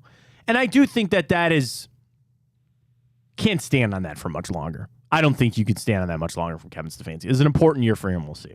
Our second two for Tuesday is up. Are you over the Taylor Swift, Travis Kelce drama? Are you done with it? Ryan has clearly said yes. I voted yes. I don't think I'm quite to the level that Ryan is, but I'm definitely over it. This one was 80-20 earlier. 77-23 people say yes. They're kind of over it. They're not really into it. How far do you think it goes? Do you think this is something that, like, through the Super Bowl? And people said that. What if the Chiefs go to the Super Bowl and then Taylor Swift is there? Do you think she should go down with Usher for a little halftime? I would lose my absolute mind because... Not in a good way either, because there are people that lose their mind in a good way. They'd be all excited about it. If I have to watch the best Sunday of the year and I have to see Taylor Swift 8 times, and probably more than that. What was it, 13 on Sunday Night Football, I think? It's just something ridiculous. Like that? Nobody wants to see her reaction to the touchdown. I get it. She's happy, but it's like, give me a break. Can I ask a question? How much football does she know? I'm genuinely curious. And like I could care less how much football she knows. You know what I mean? It's like I'm happy. I just wonder. I just really do, because like anybody growing up, whatever sport you played, when your, I would say significant other, but your boyfriend or girlfriend would come watch you play, sometimes they don't even know what's going on. Yeah. But they're just there to support you. I just thought. Yeah, I'm taking no shots at Taylor Swift, but the NFL should be ashamed of themselves. Yeah, they want the money. One thing, and I'm sorry I didn't bring this up earlier, because I got this in the Twitter inbox a lot at Matt Fontana's show. This DTR took all the reps in practice last week. Because as we've begun our investigative journey here on Big Play to decide what really happened with Watson's shoulder, part of the reason that this is such a big thing for me is because Deshaun Watson didn't play. He lost the football game. DTR didn't play well either. People quickly wanted to go to Dorian Thompson-Robinson took all the first-team reps. I don't care. I don't. Okay? Because the game plan, in my opinion, was still heavily leaning towards Deshaun Watson. And practice reps do not anywhere get close to a game. And especially regular season practice. 2 of those practices were walkthroughs. He could take every rep of every practice from now until the end of the season. That will be nothing when it comes to the actual game. And this is just me. When you are still practicing and coaching, in the back of your mind, still thinking Deshaun Watson is going to play, it's different. And you cannot tell me it's not. I could tell Dorian Thompson-Robinson every single day to go out there and practice like you're a starter. It doesn't equate to actually starting the game, and it's different when you still think Deshaun Watson is going to play. That's one of the sports cliches I hate. Like, oh man, I prepare like a starter. That's bull crap, because it's impossible. You hear backup quarterbacks. I'm sure they get there at 6:30 and they watch all of the film and they go through everything. You still, what they know in the back of their head, I'm probably not taking a snap on Sunday. I will never, ever buy that. Ever. We all played sports. Most of us. Or were in the band. If you was in band, or usually in the first chair, right? In that, like, being a starter. And you practice all week. But you know the pecking order. You know where you're at. And you know you probably are not going to play come Sunday, especially at quarterback. Offensive line or wide receiver or defensive back, you're probably out there for some special teams. You're at least in the game. Most backup quarterbacks assume that they are not going to get in the game. Now, the coaches drill in their heads, be ready, be ready, be ready, because somebody could get hurt. You might have to go in the game. They still are not as well prepared because they're not the starter. So I carry no weight about, Dorian Thompson-Robinson took first-team reps all week. I don't care. That's a load of garbage. He still had no intentions of playing in that game. In my opinion. That, again, maybe leans back to if they had come out Wednesday, not come out because they never would have, internally sat down and made the decision. You're sitting. then Dorian Thompson-Robinson can approach it as a starter. And until you make that during the week, I will put zero stock into your practice reps. None. I'm sorry. I could be wrong for that. I'm sure a coach would tell me I'm wrong on that. Ryan, it does nothing for me. It really doesn't. Now, there is something to be said about the decision, right? This is the second time the Browns have faced this with a quarterback that they just didn't make the decision of them sitting or not. And I get that they wanted to go to the last hour, the 23rd hour, waiting to see if Deshaun Watson could play, and then he didn't because he's still your best option to play. When in reality, they would have been better off on Wednesday saying Dorian Thompson-Robinson's starting. Deshaun Watson's got a shoulder. The positive to take out of that is that maybe the shoulder injury isn't that severe where they really thought there was a chance he could go. And that gets into something of was Watson being truthful with them? Was he really telling them? Was Deshaun Watson telling the Browns what they wanted to hear or what they needed to hear? Because all week it was he's playing. Okay. Well, maybe he felt that. I don't know. It probably is just me bashing my head against the wall about it. But if he would have said, you know what, I got some hesitancy about this, then maybe the Browns could have better prepared for it. Well, I'm prepared for Time Hop. We'll get into this when we return. Got a couple of Browns games. I have a legacy type thing in Time Hop. Ooh. Something that has never been done, and I dare say will never happen again. We'll get to that, and a pretty big day. We were talking about legal matters earlier. Pretty big day in the legal world. We'll get to that coming up. Time Hop comes your way next. Fontana Show. We're live on Twitter. We're live on YouTube. We're up on Facebook as well, and streaming on the iHeart app. I keep neglecting the iHeart app. Folks, download it and take it wherever you go. Our show is live every morning from 9 to 11. Chico is live from 12 to 2 every day on the iHeart app. And then throughout the day, you get replays of our show, the Reflog show last night. They had Hayden Grove on. I was sad to miss Hayden. I love Hayden. Hayden's the best. So they had Hayden Grove on the Reflog show last night. The replay of the Reflog show, is it right after our show? There's an hour gap between us and Chico. But anyway, download the iHeart app. It shows throughout the day. Bobby's show, Booby's show, Cavs right around the corner. Certainly Josh Maria Cribbs, which will be tonight with the return. It's all there. iHeart app, search Big Play. It's up for you there. And, of course, the social media channels across the board there. Let's jump into Time Up. We'll do it next. Stay with us.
jumping in a little bit of time hop here on the 3rd of October, 10:33 your time this morning right here on the Matt Fontana Show on Big Play. Welcome back. If you're new to Time Hop or new to the show, we first off welcome you. We appreciate the support. And we go back and tell you what happened this day in history. Some sports, some non-sports, and an important birthday for me to get to a little bit later today.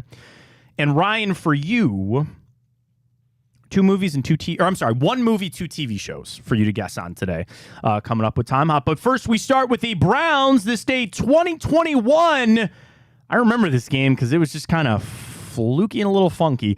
Browns beat the Minnesota Vikings 14-7. This day, 2021.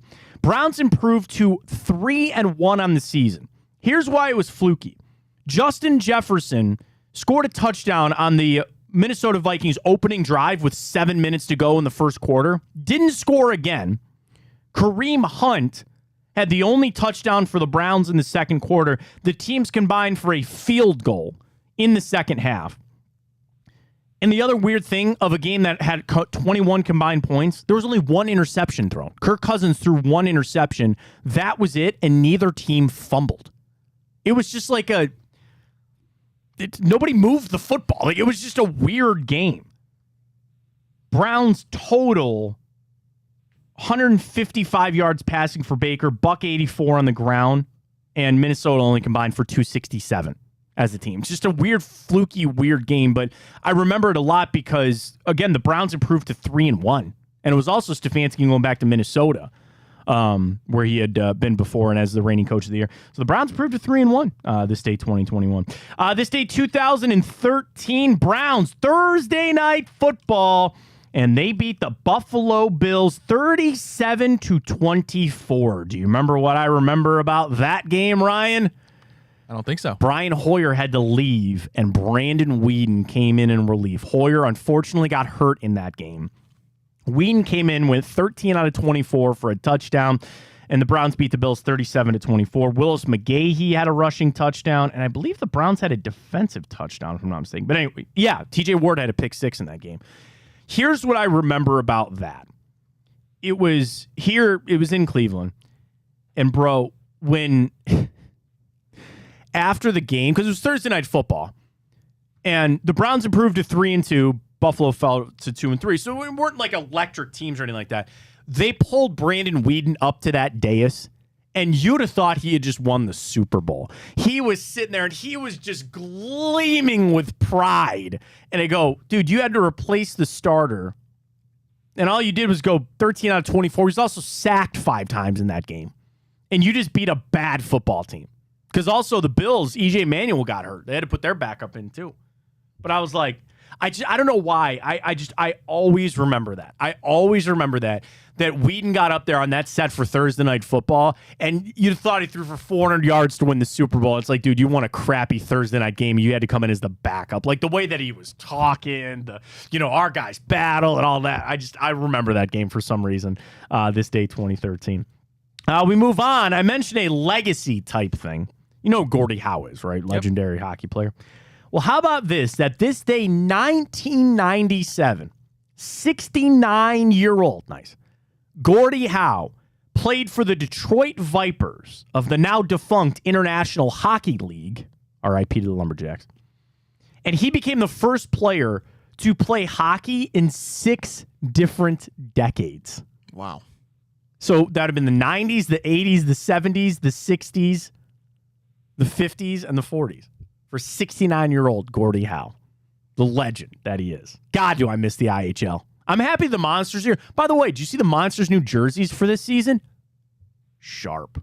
They're looking nice. They added a little blue to it as well. Looking good over there for the Monsters this season. I love going to Monsters games, man. Like, I'm a Blue Jackets fan, diehard.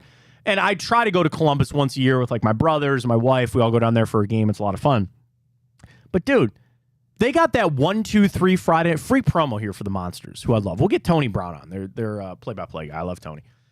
But they do a 1-2-3 Friday nights. It's like, I think it's $1 pop, $2 hot dogs and popcorn, and $3 beers on their 1-2-3 Friday. I love it.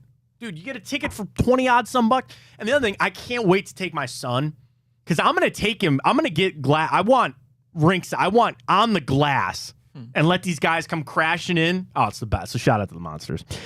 This day, 1995, the verdict that O.J. Simpson was found not guilty. I don't want to get sued, but come on. Hey, the glove don't fit. I guess, man. That obviously I was only 6, so like I don't really remember it. But to live during that time for all that cover, like, then he writes a book.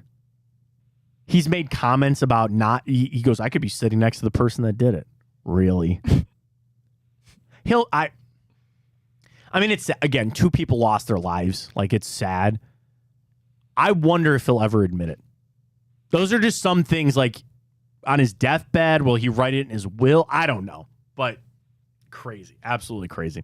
This day, 1993, the Indians played their final game at Municipal Stadium. Of course, the Browns would be there, and then they'd move on Jacobs Field, and, the departure of the Browns, but certainly a sad day in a way. This day, 1993. This day, also with the Indians, Frank Robinson. This day, 1974, Frank Robinson became the first African-American manager in MLB history. He signed with the Indians for the year to be a player manager for $180,000. An important day because this day, 1863, President Lincoln proclaimed Thanksgiving as a national holiday. What's your favorite holiday of the year, Ryan? It's got to be Christmas, That's but fair. I feel like that's kind of the obvious one. So outside of that, I'm going to go Halloween. I'm Halloween, Thanksgiving, Christmas. Halloween, Thanksgiving, Christmas. Oh, we're really entering my era, man. I love the fall. The fall is my favorite time of the year. October might be my favorite month of the year. Halloween, Thanksgiving, Christmas for me. I can't wait to produce for you in my costume coming up. Oh, are you going to wear your costume? Oh, absolutely. So my wife and I have had this little question because over the last couple of years, we have a 2-year-old. Our son is 2 and our daughter is 3 months old. So with our son, we've done themed Halloween with him. We didn't do it last year. He just went as like a Teenage Mutant Ninja Turtle. But the first year, he was just a baby, and he dressed up as Yoshi, and then I went as Mario, my wife went as Luigi. So it worked out really well. So she's had this question now. She's like, do we let our son dress up for like whatever he wants? He loves Paw Patrol. He loves Batman. So she's like, do you want to let him dress up as Batman, and then we could dress the baby up as like Robin, and then you and I can go as... I was like, I don't know. I love Halloween. We love dressing up. So maybe we'll do that for Halloween, because Halloween I think is on It's on a Tuesday. So yeah, maybe we'll do that. But how about this, Matt? I'm definitely wearing my costume because we have a Friday the 13th in October. We do have that. I didn't remember that coming up. But Thanksgiving is undefeated in my opinion. I love Thanksgiving. It's the best. Very happy birthday goes out to Dave Winfield, Dennis Eckersley, a couple baseball players there, Fred Couples, Anquan Bolden, Gwen Stefani, Al Sharpton, ASAP Rocky, Tommy Lee, drummer, Nev Campbell, Kevin Robinson from the Backstreet Boys, Sean William Scott of probably American Pie fame. And I say the best for last. It is my mother-in-law's birthday today. So to MB's, to her grandchildren, Gigi, very happy birthday. We love you very much. We celebrated yesterday with a great party. So a very happy birthday to her. All right. 2 TV shows and a movie for you today, Ryan. Let's do it. In Time Hop. First up, the one movie I have for you. This day, 2003, Jack Black takes over a classroom of kids. School of Rock. School of Rock is correct. Great movie. Good. You have solid flick.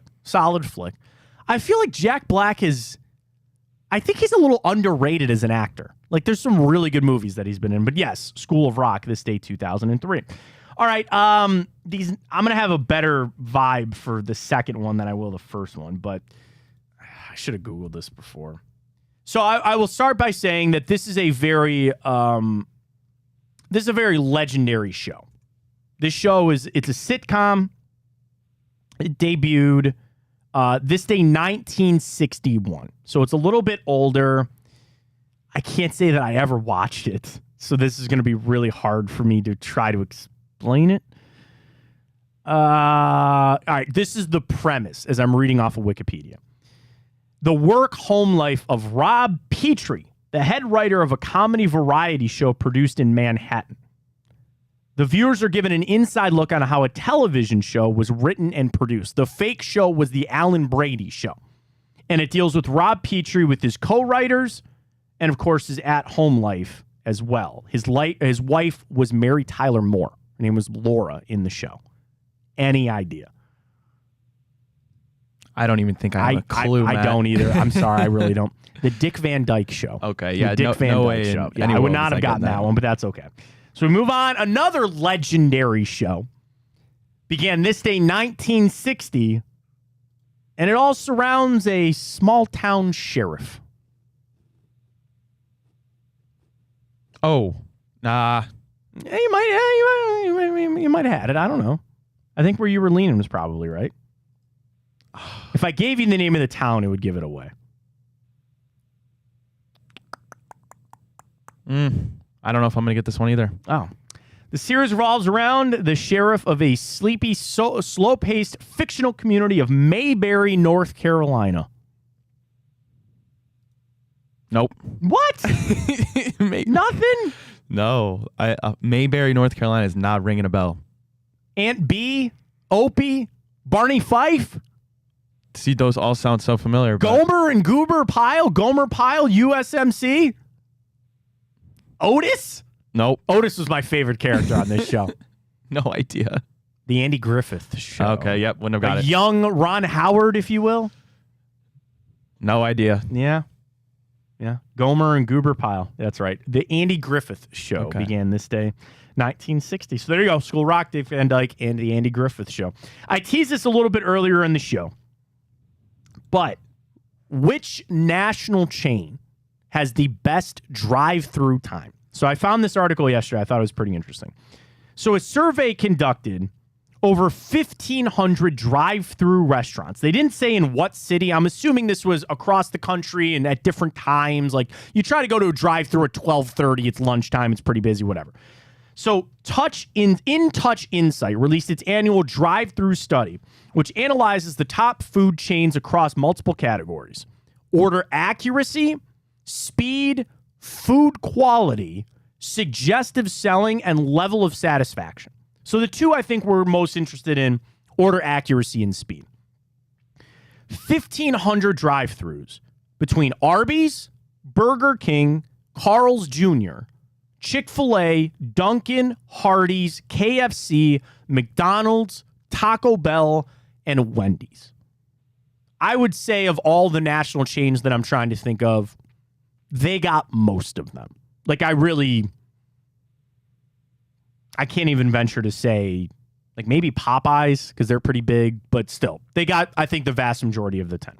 So, Ryan, you mentioned this earlier, and I say this by saying we'll take any of them as a great sponsor here with Big Play. We have nothing against any of them, and I frankly love all those places. They're great. But you mentioned you think you had an idea of who was the slowest and the fastest. Yep. So they broke it down into two things. Your average wait time, which is like you actually getting up and ordering, and then also your total time from like the time that you pull into the drive-thru to you are exiting the drive-thru. Of those ones, who do you think was the fastest? So from my experience, it's got to be hands down Chick-fil-A. Interesting. Okay. Who do you think was the slowest? So I've never, what did you say that one was? Carl's Jr.? Carl's Jr.? So I've never been there, so I can't speak on that. Okay. But in my experience, the slowest has been Taco Bell. Ryan, you are the exact opposite. Taco Bell was the fastest. Chick-fil-A was the slowest. See, that's according to them. Interesting. But interesting. Have you ever go? Because like, here's the thing. I think Chick-fil-A's gotten better because now most places have two lines, Yeah. and those are. But dude, those Chick-fil-A lines can get nuts. Those can get really bad, and they try to go really fast. Taco Bell. I'm conflicted because there's really only one near where I live. And I frankly think they're dealing with staffing problems, which that's not their fault. I'm not going to ever yell. I won't ever yell at somebody that actually showed up to work. You know what I mean? Like they're trying. It's the people that probably didn't show up you like to yell at. So according to this study, the average total time spent in line at Taco Bell, 278 seconds. That comes out to about 4.5 minutes.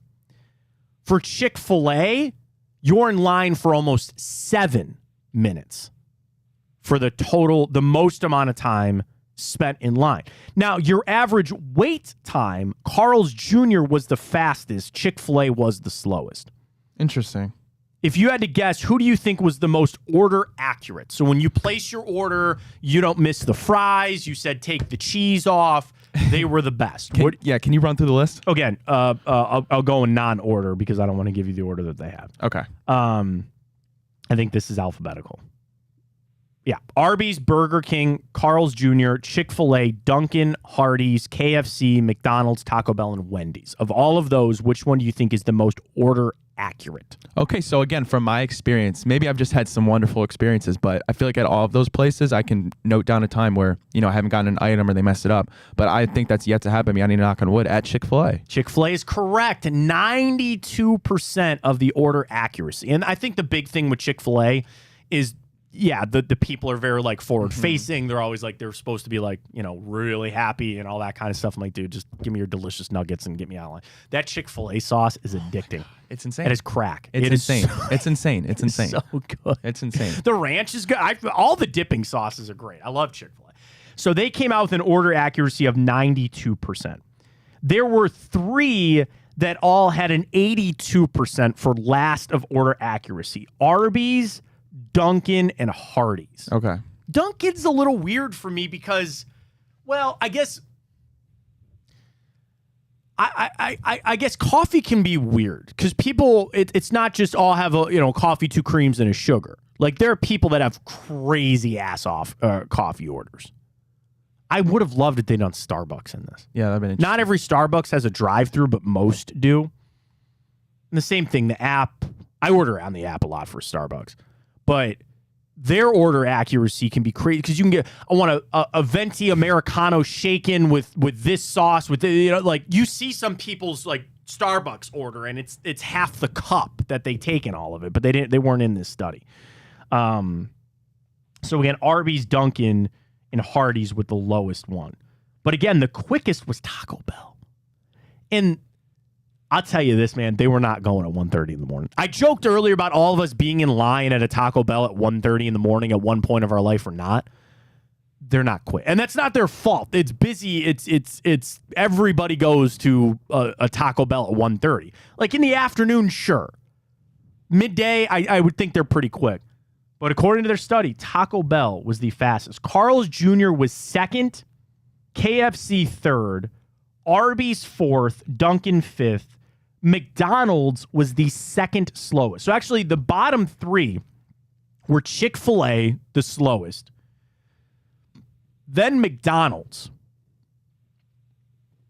According to this study, you spend 6.8 minutes on average in the drive-thru at McDonald's.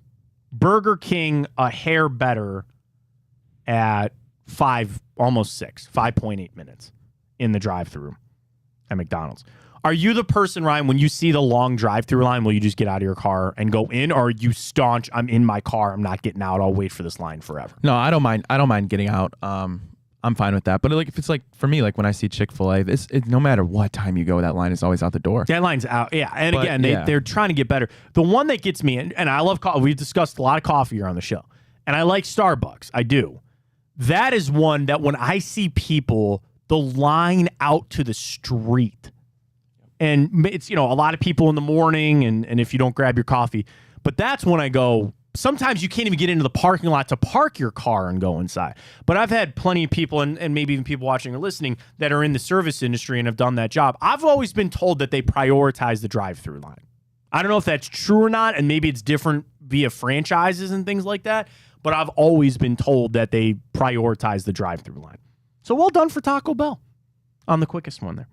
Satisfaction with the service, Chick-fil-A was number 1, Taco Bell was number 2.